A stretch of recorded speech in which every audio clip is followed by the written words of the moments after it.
안녕하세요. 이번 회차에는 제 관심 분야인 생물정보학을 한번 소개해드리려고 합니다. 먼저 생물정보학의 그런 개요와 개념들에 대해서 설명을 한 뒤에, 그리고 생물정보학에서 쓰이는 파이썬 라이브러리인 바이오 파이썬을 이용한 실습을 진행하려고 합니다. 이번 회차에는 바이오 파이썬을 주로 다루겠습니다. 첫 번째로는 생물정보학의 이론에 대해서 알아보도록 할게요. 네, 생물정보학, 즉 바이오인포메틱스라고 하기도 하는데요. 생물정보학이란 생물학적 데이터를 수집하고 저장하고 분석하고 해석하는 학문입니다. 최근 생명과학 연구에서 대규모 데이터가 생성되면서 이를 효과적으로 처리하기 위한 생물정보학의 중요성이 더욱 커지고 있습니다. 생물정보학은 크게 데이터 수집 및 저장, 그리고 데이터 분석, 그리고 생물학적 문제 해결, 이런 세 가지 영역으로 나눌 수 있는데요. 먼저 첫 번째 데이터 수집 및 저장 기능에 대해서 알아보자면, 생물학적 연구를 위해서는 대량의 유전자, 단백질, 구조 데이터가 필요합니다. 그래서 만들어진 대표적인 생물정보학 데이터베이스에는 이런 NCBI에서 만든 젠뱅크, 이 젠뱅크는 유전자 서열을 저장하는 가장 대표적인 데이터베이스입니다. 그리고 단백질 서열 및 기능 정보를 제공하는 유니프롯, 그리고 단백질과 DNA의 3D 구조 데이터를 저장하는 PDB가 있습니다. PDB는 프로틴 데이터 뱅크의 약자입니다. 이런 데이터베이스를 활용해서 생물학적 데이터를 공유하고 활용할 수 있도록 돕습니다. 이렇게 수집된 데이터는 다양한 방법으로 분석이 되는데요. 대표적인 분석 기법은 다음과 같습니다. 유전자 및 단백질 서열 정렬이 있습니다. 여기서는 생물 종 간의 유사성을 비교하고 진화적인 관계를 분석합니다. 그리고 유전자 발현 분석을 합니다. 이거는 특정 유전자가 언제 그리고 얼마나 발현되는지를 연구하여 질병과의 연관성을 파악할 수 있습니다. 마지막으로는 단백질 구조를 예측하기도 합니다. 다들 아시다시피 알파폴드가 여기에 해당이 되는데요. 단백질의 3차원 구조를 예측하여 기능을 분석하기도 합니다. 그래서 이런 분석을 수행하는 소프트웨어로 이런 유전자 서열을 비교하는 블라스트, 그리고 다중 서열 도구인 클러스터, 이런 알고리즘 등이 있습니다. 이런 생물정보학은 단순한 데이터 분석을 넘어서 질병을 진단하고 치료법을 개발하고 신약을 개발하고 진화를 연구하는 등 다양한 분야에서 활용이 됩니다. 먼저 유전자 변이를 분석하여 특정 질병의 원인을 규명하고 맞춤형 치료를 개발하기도 합니다. 신약 개발에서는 단백질과 약물 분자의 상호작용을 시뮬레이션하여서 효과적인 신약 후보를 찾습니다. 그리고 다양한 종의 유전자 데이터를 비교해서 생물의 진화 과정을 연구합니다. 이거는 제가 가져온 사진인데 이런 예시와 같이 치스트에서 개발한 심장 독성 유발 확률 예측 모델, 이런 것들이 생물 정보학의 예로 들 수 있다고 합니다.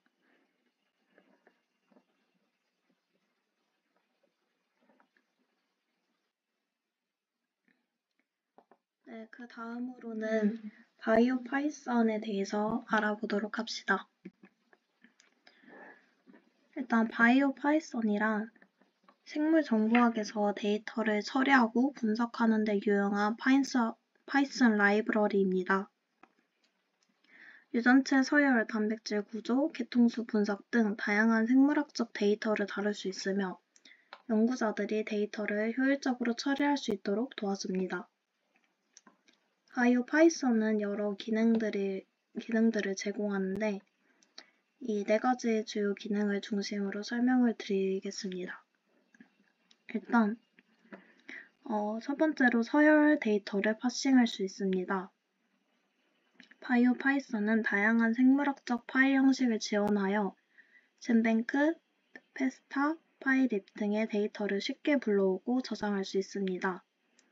이를 통해서 유전체 서열 정보를 문자열 수준에서 다루는 것이 용이하고 복잡한 데이터를 효과적으로 수행할 수 있습니다. 그리고 유전체 서열 분석에서는 바이오파이썬을 사용해서 DNA, RNA, 단백질 서열을 쉽게 변환하거나 조작할 수 있습니다. 예를 들어서 DNA 서열에서 상부적인 서열을 구하거나 RNA로 변환하는 작업을 간단하게 수행할 수 있습니다. 이를 활용하여 유전자 분석, 돌연변이 연구, 단백질 합성 과정 연구 등 다양한 분야에서 응용할 수 있습니다. 그리고 웹 정보를 가져올 수도 있는데요. 바이오파이썬은 NCBI, 유니플롯 등의 생물 정보학 데이터베이스에서 웹 정보를 직접 가져올 수 있는 기능을 제공합니다. 즉, 연구자가 특정 유전자나 단백질 정보를 다운로드하지 않고 실시간으로 검색하고 분석할 수 있습니다. 마지막으로 생물 정보학의 다양한 툴을 사용 가능합니다. 바이오파이썬은 블라스트, 클러스터 W, 엠보스 등의 생물 정보학 툴과 연동할 수 있습니다. 이를 활용해서 유전체 비교 분석, 서열 정렬, 개통수 분석 등의 작업을 자동화하기도 합니다.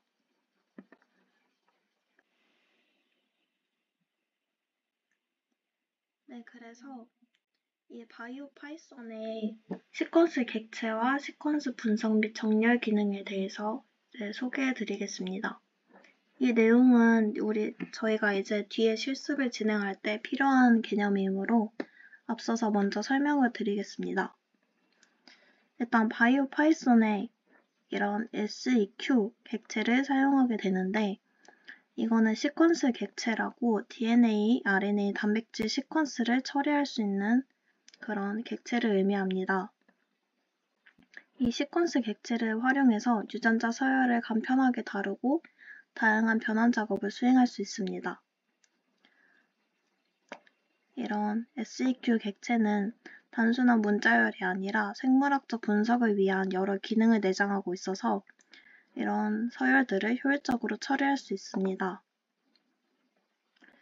바이오파이썬은 서열 데이터를 변환하고 분석할 수 있는 다양한 기능을 제공하는데요.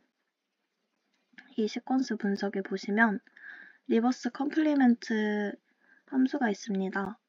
이거는 DNA 서열을 역상부적 서열로 변환하는 함수입니다.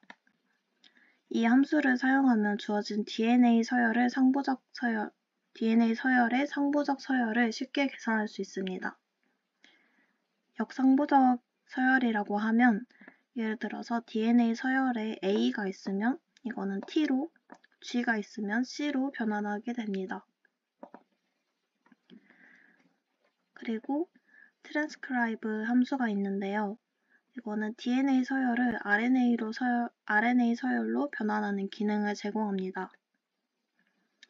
이 DNA에서 mRNA 변환 과정에서 유전자 발현을 연구하는 데 유용하게 사용되게 됩니다. 마지막으로 트랜슬레이트 함수가 있는데요. 이 함수는 RNA 서열을 단백질 서열로 번역하는 함수입니다. 이 기능을 통해 단백질 합성 과정을 이해하고 유전자 기능을 예측하는 데 매우 중요합니다.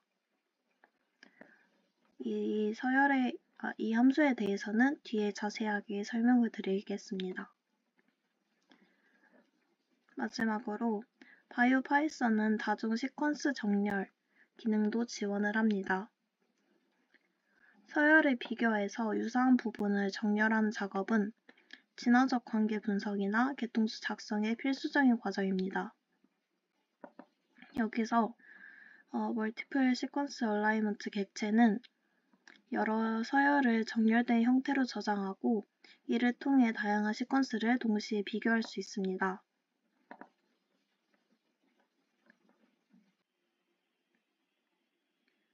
네, 그 다음으로는 앞서서 이런 상부적 서열이나 전사나 번역에 대해서 설명을 드렸는데요. 그거에 대해서 더 자세히 설명을 드리겠습니다. 일단 전사는 트랜스크립션이라고도 하는데요. 전사는 DNA 서열을 RNA 서열로 변환하는 중요한 생물학적 과정을 말합니다. 이 과정은 유전 정보가 DNA에서 RNA로 복사되는 과정이고, 이로 인해서 주로 mRNA, 메신저 RNA가 형성이 됩니다. 저희는 서열을 가지고 단순하게 그냥 분석을 할 거기 때문에 그냥 간단한 개념만 알고 넘어가도록 하겠습니다. DNA는 이제 ATGC의 염기로 이루어져 있습니다. 그래서 이제 전사 과정을 거쳐서 mRNA가 생성이 되고, 이 번역 과정에서는 번역 과정에서는 mRNA 서열을 단백질 서열로 변환하게 됩니다. 이 과정은 리보솜에서 일어나고 mRNA가 단백질로 해석되는 중요한 과정입니다. 여기서 mRNA의 코도는 3가지 염기쌍으로 이루어져 있고 각각 특정 아미노산을 지시합니다. 그래서 그 코돈이 tRNA라고 그런 다른 RNA가 있는데 그것과 결합해서 그에 해당하는 아미노산을 리보솜에 전달해서 단백질을 합성하게 됩니다. 이 과정을 통해서 아미노산들이 이제 서로 펩타이드 결합을 통해서 연결이 되어서 폴리펩타이드 사슬을 형성을 하면 최종적으로 단백질이 완성하게 됩니다.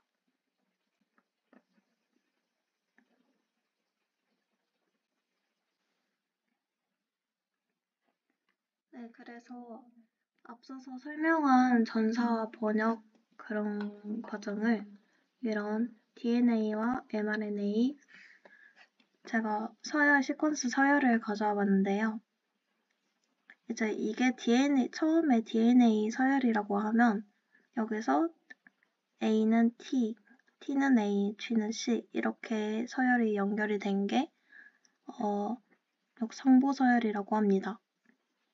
그리고 이 처음에 DNA 서열에서 이렇게 전사 과정을 거친 후 이런 T는 U로 바뀌고 이런 서열을 RNA 서열이라고 합니다. 그래서 전사 과정을 거쳐서 만들어진 RNA가 또 번역 과정을 거쳐서 아미노산으로 만들어지고 아미노산이 합성이 되고 이 아미노산이 길게 연결이 돼서 단백질을 만드는 그런 과정입니다.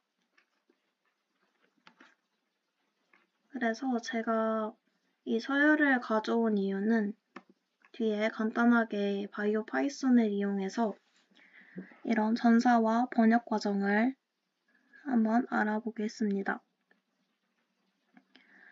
먼저 바이오 파이썬을 이용하기 위해서는 일단 저는 이거는 콜앱에서 그 코랩 환경에서 코드를 작성해 봤고요. 먼저 바이오 파이썬을 설치를 해줍니다. 콜앱에서는 그냥 간단하게 pip install 바이오 파이썬을 입력을 해줘서 설치를 할 수 있었습니다. 그래서 이 라이브러리를 불러주고 이거는 그냥 간단하게 시퀀스 객체가 어떤 형식인지 알아보려고 코드를 입력을 했는데 이 HTACA 이렇게 DNA 서열을 입력을 해주고 시퀀스 객체 저장을 해줍니다. 그러면 이런 식으로 출력이 되고요. 이 시퀀스 객체를 컴플리멘트를 입력을 하면 상부 서열이 나오게 되는데 그러면 이 HTACA 이거의 상부 서열인 TCATG 이런 애들이 나오겠죠? 그 다음에 리버스 컴플리멘트 함수를 써주면 만들었던 상부 서열을 거꾸로 해준 서열을 역상부 서열이라고 합니다. 그래서 이쪽 방향으로 서열을 읽어서 ACC 이런 식으로 나오게 되는 겁니다. 네, 그리고 나서 아까 보여드렸던 이 DNA 서열을 가지고 와서 이 시퀀스 객체에 입력을 해줬습니다. 그 다음에 이 리버스 컴플리멘트를 이용하면, 이 함수를 이용하면 이 DNA의 역상부 서열을 구할 수가 있었고, 그리고 나서 트랜스크라이브 함수를 사용해서 mRNA로 전사를 할 수 있었습니다. 그리고 백 트랜스크라이브 함수를 쓰면 mRNA에서 DNA로 역전사도 가능하게 됩니다. 그래서 이렇게 역상부 서열과 전사와 역전사를 이용해서 이런 서열들이 출력이 되었음을 알 수 있었습니다. 이제 이거는 번역 과정인데요. 네, 트랜슬레이트를 사용하면 이런 아미노산 서열로 번역이 가능하게 됩니다.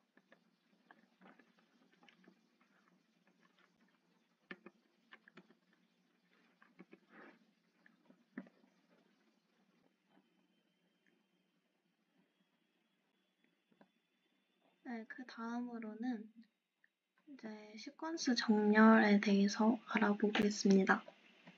일단 시퀀스 정렬이란 여러 시퀀스를 비교해서 공통된 패턴이나 유사성을 찾아내는 과정을 말합니다. 이 시퀀스 정렬은 두 가지로 나뉘는데요. 먼저 쌍별 시퀀스 정렬이 있고, 그리고 다중 시퀀스 정렬이 있습니다. 일단 쌍별 시퀀스 정렬이란 두 개의 시퀀스를 비교해서 최적의 정렬을 찾는 방법입니다. 이 방법에서는 두 서열 간의 유사성을 찾고 그 서열들이 어떻게 변이되었는지 분석하는 데 사용이 됩니다. 이 쌍별 시퀀스 정렬에서는 이제 점수 매기기 방법을 사용하는데 서열 간 일치할 때, 그리고 불일치할 때, 그리고 공백에 대한, 즉 갭에 대한 점수를 부여해서 최적의 정렬을 찾습니다. 그 다음으로 다중 시퀀스 정렬은 3개 이상의 시퀀스를 동시에 정렬하는 방법입니다. 이 다중 시퀀스 정렬은 여러 시퀀스를 한 번에 정렬해서 각 시퀀스의 상호 비교를 통해서 공통된 영역을 파악할 수 있습니다. 개통수 분석에 유용하고 진화적 분석을 통해서 생물의 개통 관계를 이해할 수도 있습니다. 이 다중 시퀀스 정렬은 클러스터 W나 머슬 등 다양한 알고리즘을 사용해서 정렬을 할 수 있습니다. 이따가 실습할 때는 클러스터 W 알고리즘을 사용해 보도록 하겠습니다. 일단 제가 다중 시퀀스 정렬을 한 그런 인풋과 아웃풋을 가져와 봤는데요. 먼저 바로 코드를 보여주기보다는 이해하는 데 조금 어려울 것 같아서 이 결과를 먼저 가져와 봤습니다. 이렇게 시퀀스 정렬을, 이거는 각각 아미노산으로 이루어진 3개의 단백질 데이터인데요. 이렇게 시퀀스 정렬을 하게 되었을 때 이렇게 마지막에 -n이나 하이픈이 들어있는 거를 보실 수 있는데 이 n은 보통 해당 위치에 서열 정보가 없다거나 어떤 염기나 아미노산이 존재하지 않음을 나타내는 갭을 말합니다. 그리고 이 하이픈은 그냥 공백이라고 생각하시면 됩니다. 그래서 이런 거를 사용해서 서로 이렇게 시퀀스 정렬을 해주었습니다.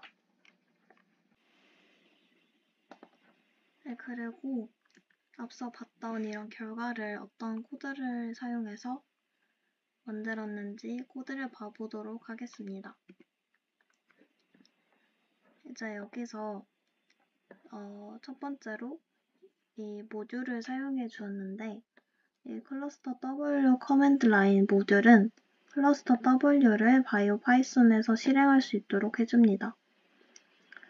앞서 말했듯이 클러스터 W는 대표적인 다중 시퀀스 정렬 도구인데요.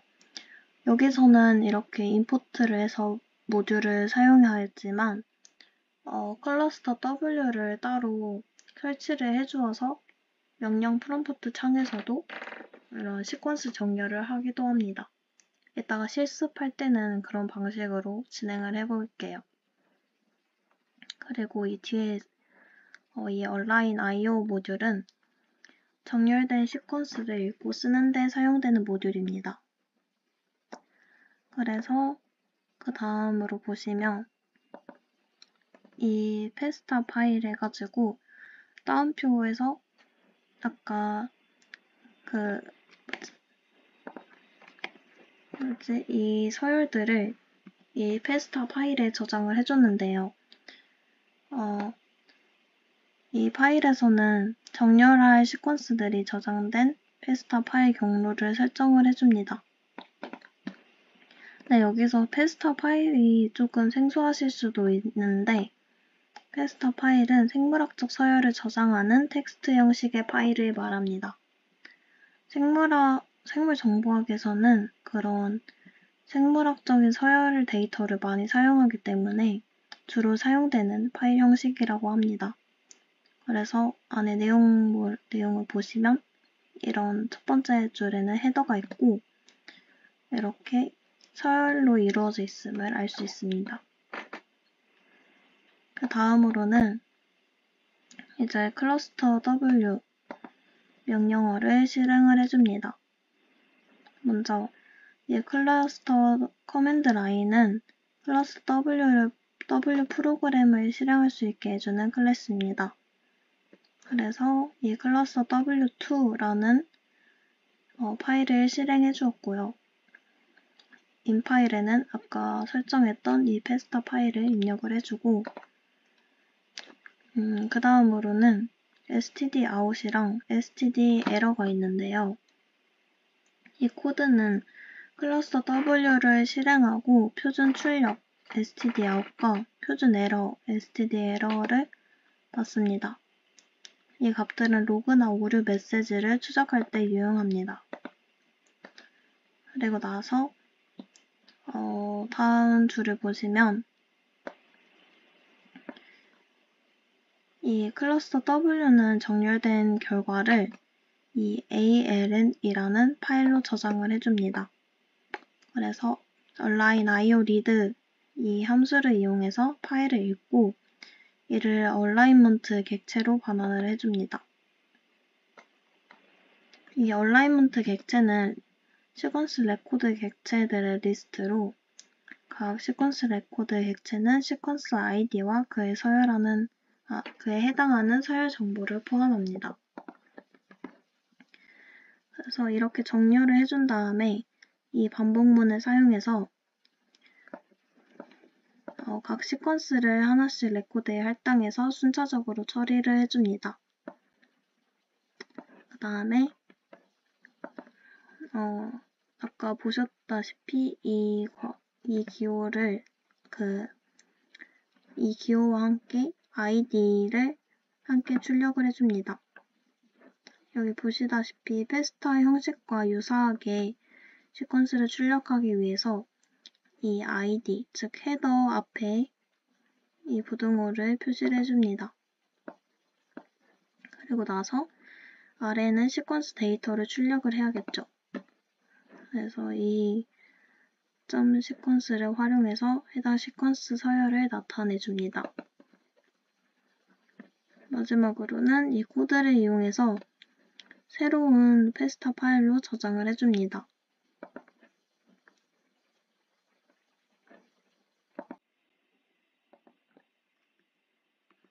네, 그 다음으로는 이제 이렇게 정렬한 서열을 가지고 시각화하는 방법에 대해서 알아보도록 하겠습니다. 첫 번째로는 웹 로고를 만들어서 시각화를 할 수 있는데요. 웹 로고는 다중 서열 정렬에서 공통적인 패턴이나 보존된 염기 또는 아미노산을 시각적으로 표현하는 도구입니다.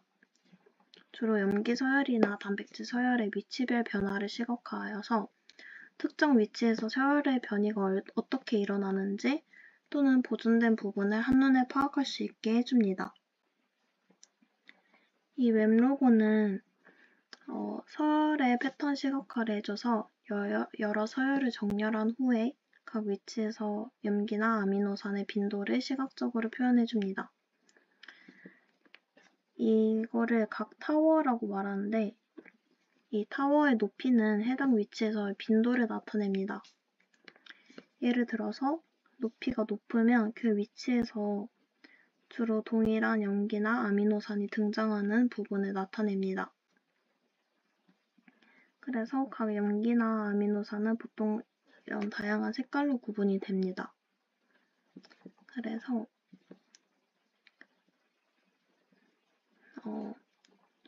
높이는 그 해당 서열의 빈도를 의미하고 이런 아미노산의 크기는 이 서열에서의 이 해당하는 염기나 아미노산 빈도수를 의미합니다. 그래서 이 해당 서열에서 여러 가지 알파벳이 들어있으면 서열의 다양성이 높다고 할 수 있습니다. 그래서 웹 로고는 바이오 파이썬을 이용해서도 그릴 수 있는데 구글에 웹 로고라고 치시면 웹 로고를 만들 수 있는 사이트가 뜨게 됩니다. 그래서 그 사이트에 들어가시면 이 파일을 선택해서 페스타 파일을 넣어줘서 만들 수도 있고 또는 이 밑에 창이 있는데 여기에다가 그 페스타 파일의 내용을 복사해가지고 붙여넣기 하시면 이 웹 로고를 만들 수 있습니다. 다음으로는 개통수 방법이 있습니다. 개통수는 많이 들어보셨을 것 같은데 다양한 생물들 간의 진화적 관계를 나무 구조로 표현한 것입니다. 그래서 각 생물의 공통 조상에서 현재까지 진화적 변화를 나타냅니다. 개통수는 이렇게 생물 종에서도 어떻게 진화했는지 그리고 어떤 관계를 가지고 있는지 파악할 수 있는데 이런 바이오 인포메틱스에서는 질병 연구나 그런 바이러스 개통수 이런 데서도 주로 사용을 합니다. 그래서 바이러스나 박테리아의 유전자 개통수 또는 개통수는 종류와 변이를 추적하는 데 중요한 역할을 하기도 합니다. 그래서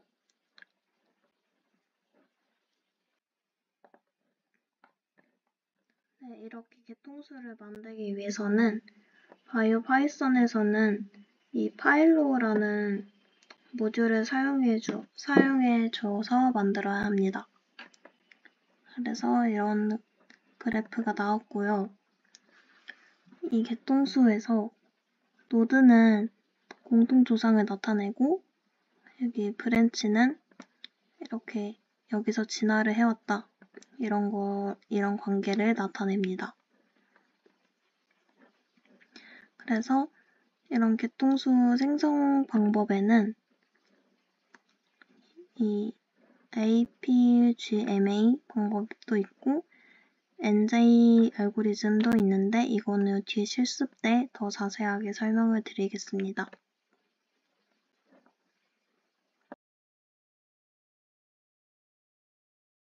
이번 시간에는 실습을 진행할 건데요. 이번에는 코로나의 DNA 정보를 가지고 DNA를 RNA로 이제 전사를 해보고 또 RNA에서 아미노산으로 번역하는 과정을 한번 해보고요. 그 다음으로는 클러스터를 사용해서 이제 다중 서열 정렬을 한 뒤에 M로고와 개통수를 그려보는 시간을 가지도록 해보겠습니다. 일단은 처음으로 이거는 구글 드라이브, 저는 이제 콜앱을 사용하기 때문에 여기 드라이브 마운트를 해주는 그런 코드고요. 그 다음으로는 바이오 파이썬을 설치를 해줍니다. 바이오 파이썬은 그냥 단순하게 이 코드를 가지고 설치가 가능합니다. 그래서 이 코드를 입력을 해주면 이렇게 결과창이 뜨면서 설치가 돼요. 이건 굉장히 빨리 되기 때문에 그냥 정말 좋습니다. 그 다음으로는 이제 코로나 바이러스의 그 서열 정보를 불러와 주는데요. 코로나 바이러스는 그 젠뱅크에서 MN908947이라는 그 서열 번호로 정의되어 있습니다. 그래서 이 파일을 젠뱅크에서 다운로드 받으셔도 되고 아니면 제가 깃허브에 이런 파일을 올려드릴게요. 그거를 다운로드 하셔서 콜앱을 사용하신다면 여기에다가 불러와 주시면 됩니다. 파일을 업로드 해주세요. 그 다음에 from bio. 이 시퀀스 리코드, 임포트 시퀀스 리코드 이거를 하시고 이렇게 작성을 한 뒤에 이 파일을 리드해주는 코드를 작성해줍니다. 아까 설명했듯이 이 파일은 파스타 파일로 이루어져 있기 때문에 이렇게 파스타로 불러줍니다. 그 다음에 이 파일에 그 유전자 정보의 개수를 한번 불러와 줄 건데 그 출력 결과에 이렇게 보시면 29,903개의 유전자 서열 정보가 있습니다. 그리고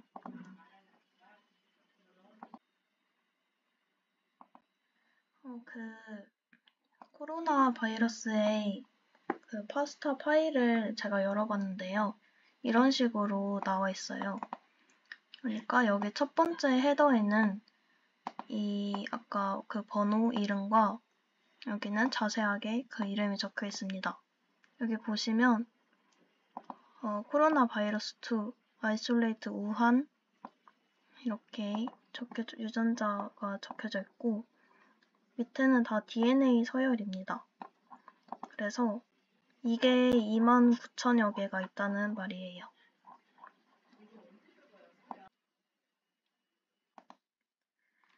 네, 이렇게 간단하게 코로나 바이러스 서열 정보를 한번 봐봤는데요. 이제 그 다음으로는 한번 슬라이싱 해보는 과정을 거칠게요.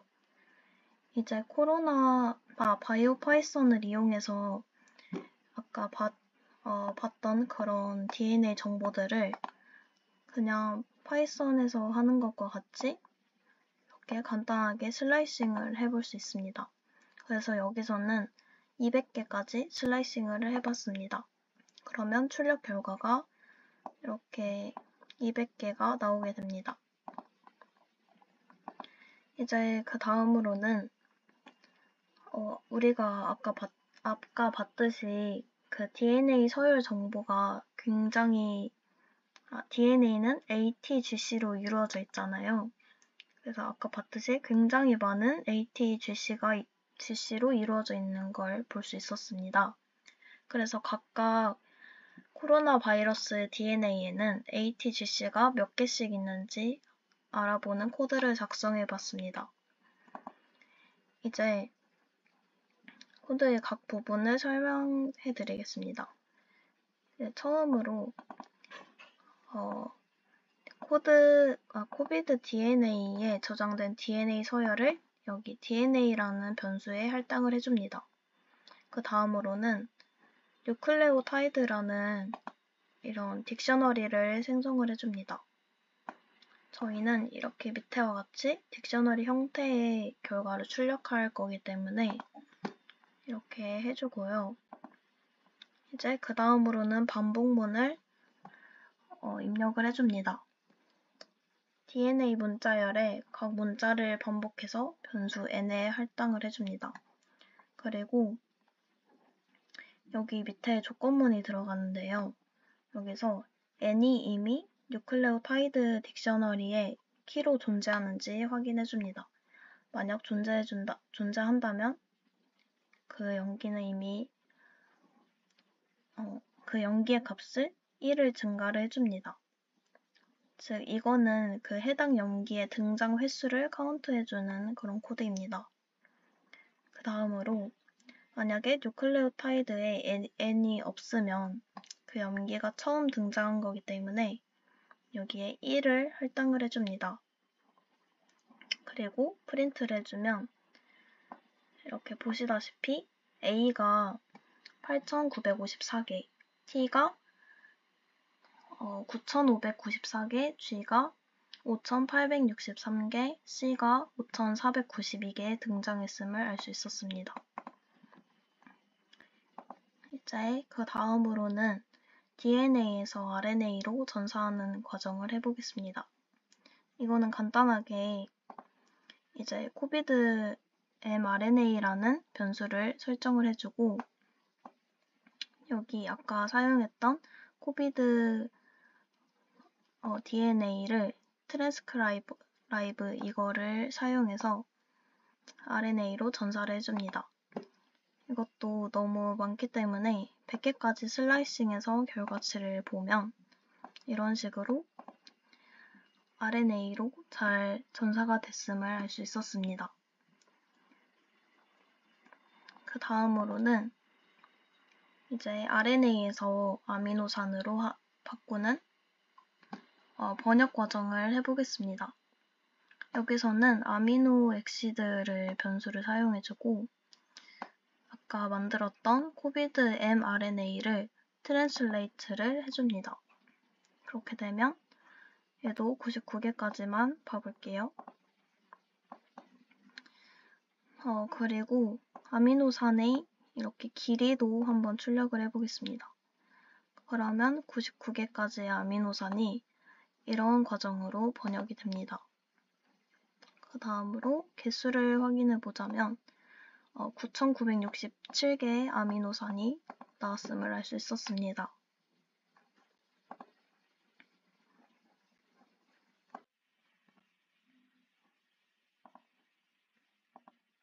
네, 이렇게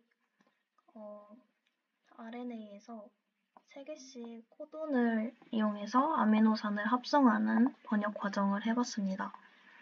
그렇게 해서 이제 이런 결과치가 나왔는데 여기서 이런 별표들이 있습니다. 이 별표는 종결 코돈을 의미하는데 이 별표들을 기준으로 스플리트를 사용해서 한번 분리를 해줬습니다. 여기서는 프로틴스라는 변수를 할당을 해줍니다. 그렇게 되면 별표를 기준으로 이렇게 아미노산이 나눠지게 됩니다. 그래서 이제 여기서 저희가 데이터를 한번 정리를 해볼 건데 이 반복문을 사용해서 20개 미만 그리고 100개가 넘는 아미노산은 제거를 해줍니다. 그 다음에 이 리스트를 아까 파스타 파일 형식으로 다시 만들어 줄게요. 그래서 이런 코드 입력해 주시고 각각 헤더에 그 서열에 고유한 이름을 부여해 준 다음에 이렇게 서열을 작성을 해주면 이런 프로틴 3 파스타 파일이 만들어집니다. 이 파일을 한번 봐볼게요. 네, 그러면 아까 조건을 설정한 대로 20개 미만 그리고 100개가 넘는 그런 아미노산 이 단백질들이 만들어졌음을 알 수 있었습니다. 그래서 이렇게 만든 이 데이터를 가지고 한번 클러스터로 이제 정렬을 한 다음에 개통서와 웹로고를 한번 그려보겠습니다. 이제 클러스터 W를 사용을 해줄 건데, 그러기 위해서는 먼저 클러스터 W를 다운로드 해주셔야 합니다.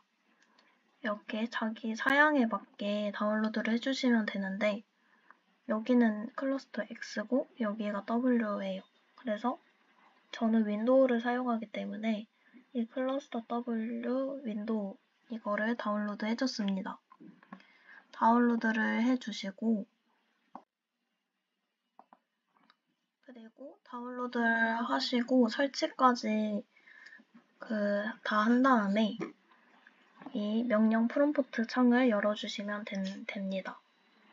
이거는 검색창에 cmd라고 입력하시면 바로 뜰 거예요. 그리고 나서 아까 설치했던 클러스터 W2 이거의 경로를 cmd 창에 입력을 해주시면 돼요. 그 경로 찾으셔서 이렇게 복사 붙여넣기 한 다음에 아까 저희가 만들었던 그 프로틴3 파스타 파일 있잖아요.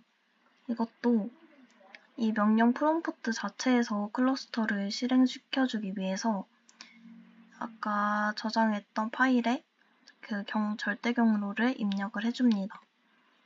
저는 여기 파일에다가 저장을 했기 때문에 이렇게 입력을 해줬습니다. 그러면 이렇게 치고 엔터를 치시면 이렇게 다중 서열 정렬이 됩니다. 이 프로틴 파일은 얼마 되지 않기 때문에 이게 되게 빨리 돌아갔어요. 이 서열이 조금 데이터 크기가 크게 되면 한 2시간, 한두 시간까지도 걸리게 됩니다. 그래서 프로틴 파일은 이렇게 쭉 정렬이 됐음을 알 수 있었습니다. 이렇게 정렬이 다 되면 저희가 처음 저장했던 프로틴 파일이 있는 곳에 이렇게 ALN 파일이랑 DND 파일이 같이 저장이 될 거예요. 그래서 그거를 확인을 해주시면 됩니다. 네, 그래서 이제 아까 만들었던 프로틴 ALN 파일을 열어보시면 이런 식으로 결과가 나와 있을 겁니다. 이렇게 하이픈을 이용해서 각 서열의 길이를 맞춰준 그런 모습이고요. 그래서 이거를 이제 이용해서 아까 콜의 파일에다가 파일을 업로드를 해줍니다. 네, 그래서 아까 만들어줬던 이 프로틴3 ALN 파일을 업로드를 해준 후에 그거를 읽으려면 이런 코드를 입력을 해주시고 그 다음에 이제 웹로고를 그릴 건데 그러기 위해서는 또 이 페스타 파일로 바꿔줘야 하기 때문에 아까 만들었던 파일을 페스타 파일로 바꿔주는 코드를 작성을 해줍니다. 그 다음에 이제 웹로고를 만들어 볼게요.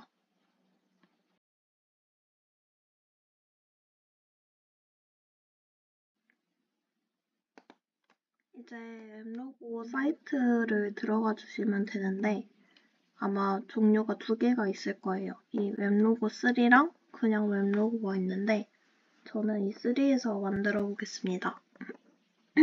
여기서 이제 아까 만들었던 그 정렬한 페스타 파일을 업로드를 해주시면 됩니다. 여기 파일 선택에 업로드를 해주시거나 아니면 그 서열을 복사해가지고 여기 칸에다가 붙여넣기 하셔도 돼요. 그 다음에 다른 설정은 건드리지 않고 이렇게 크리에이트 웹로고를 눌러주시면 됩니다.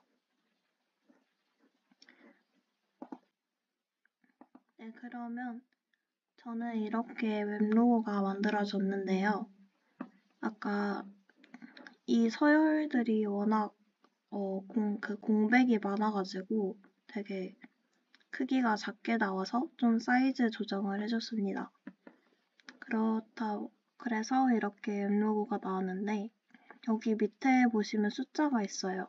이거는 각각 그 위치를 나타내고 이 높이는 이 38번의 서열의 빈도를 나타내고 얘가 가장 빈도가 높음을 알 수가 있었죠.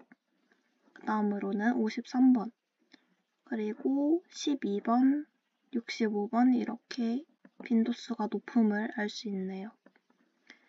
그 다음에 이 38번째 서열을 보시면 C가 굉장히 크게 차지를 하잖아요. 그래서 이 38번 서열에서는 C가 가장 빈도수가 높이 차지하고 있다는 것을 알 수 있습니다. 그래서 아까 저희가 봤던 그 코로나 바이러스의 단백질 서열은 이런 식으로 이루어져 있음을 알 수 있습니다. 굉장히 많은 그런 단백질들로 이루어져 있습니다.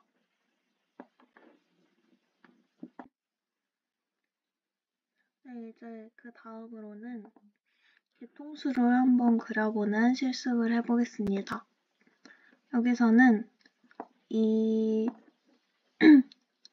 페스타 파일이 인풋 데이터로 들어가는데 이 데이터는 저희가 이제 개통수를 비교할 거기 때문에 사스 바이러스와 메르스 바이러스가 각각 사스가 3개, 메르스가 2개 들어있는 그런 바이러스 데이터입니다. 그래서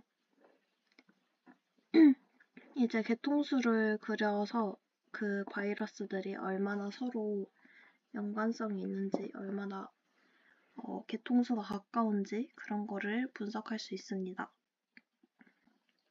그래서 이제 처음으로 이 페스타 파일을 불러와 주시고 개통수를 그리기 위해서는 이 파이립이라는 형식으로 변환을 해줘야 합니다. 그래서 이 페스타 형식을 파이립으로 바꿔주는 그런 코드이고 그 다음에 이렇게 파일을 바꿔줬으면 이 파일의 형식의 서열 데이터를 읽은 다음에 다중 서열 정렬 객체로 저장을 해줍니다. 이 얼라인 IO 리드 이거는 여러 서열을 포함한 정렬된 데이터 객체를 변환해줍니다. 그래서 출력을 해보면 이런 식으로 정렬이 되어 있음을 알 수 있습니다. 아까 한 것처럼 이렇게 공백을 하이픈을 이용해서 각각 그 바이러스의 서열 정보의 그 길이를 정렬을 해줬습니다.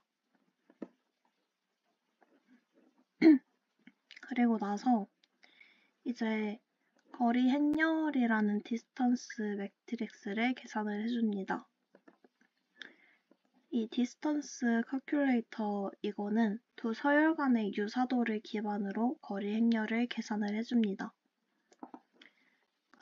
그래서 이 identity라는 방식을 사용을 해주는데 이 방식은 두 서열이 얼마나 일치하는지에 기반해서 거리를 0과 1 사이로 계산을 해줍니다. 그래서 거리가 0이면 완전 동일한 것, 그리고 1이면 완전 다르다고 할 수 있습니다. 그래서 이렇게 계산하는 걸 토대로 거리 행렬을 출력을 해주시면 이런 식으로 결과가 나오게 됩니다.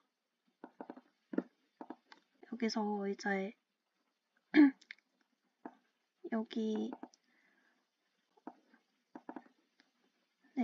열이랑 열이 행이 있으니까 각각 이렇게 비교해가지고 개통수 거리가 나와 있음을 알 수 있겠죠?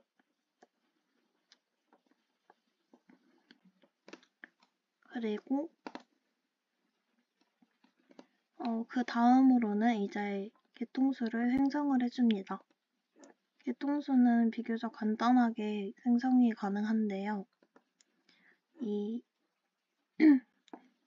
UGMA tree라는 알고리즘을 사용해서 개통수를 만들어줍니다. 이거는 평균 거리 기반 개통수 구축 방법으로 진화 속도가 일정할 때 적합한 방식입니다. 그리고 이거는 NJ 트리 방식이라고 또 다른 개통수 만드는 방법이 있는데요. 이 NJ 알고리즘은 빠르고 정확한 개통수 방법으로 변이 속도가 일정하지 않은 경우에도 적절한 결과를 제공한다고 합니다. 근데 저희는 일단 이 UGMA 트리 방식으로 만들어 줄게요. 그래서 출력 결과를 보시면 이런 식으로 문자 형식으로 나와 있음을 알 수 있어요. 그래서 제가 참고하라고 여기 그 바이러스 서열 번호랑 그리고 어떤 그 바이러스를 포함하는지 제가 적어놨는데 이 AY가 사스 바이러스고 NC도 사스 그리고 이 MN은 메르스고 KJ도 메르스, MT도 메르스.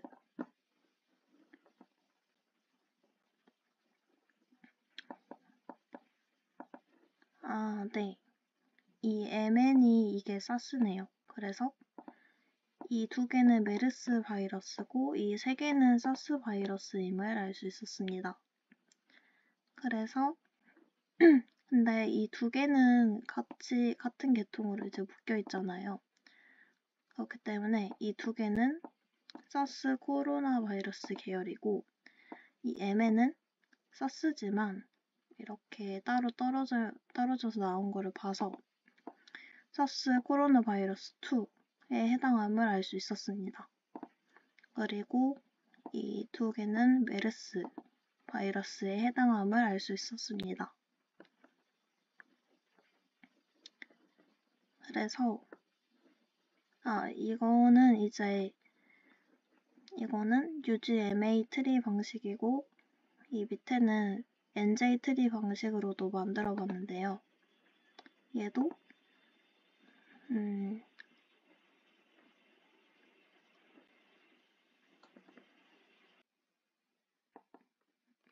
그래서 NJ 트리 알고리즘을 사용해서 개통수를 만들어 봤을 때 이런 식으로 개통수가 나오게 됩니다. 이것도 위의 트리와 자세히 보면 같은 내용임을 확인할 수 있는데 일단 이거 두 개는 사스 코로나 바이러스로 이거 두 개는 사스 코로나 바이러스고 이거는 사스 코로나 바이러스 2예요. 그래서 사스 코로나 바이러스랑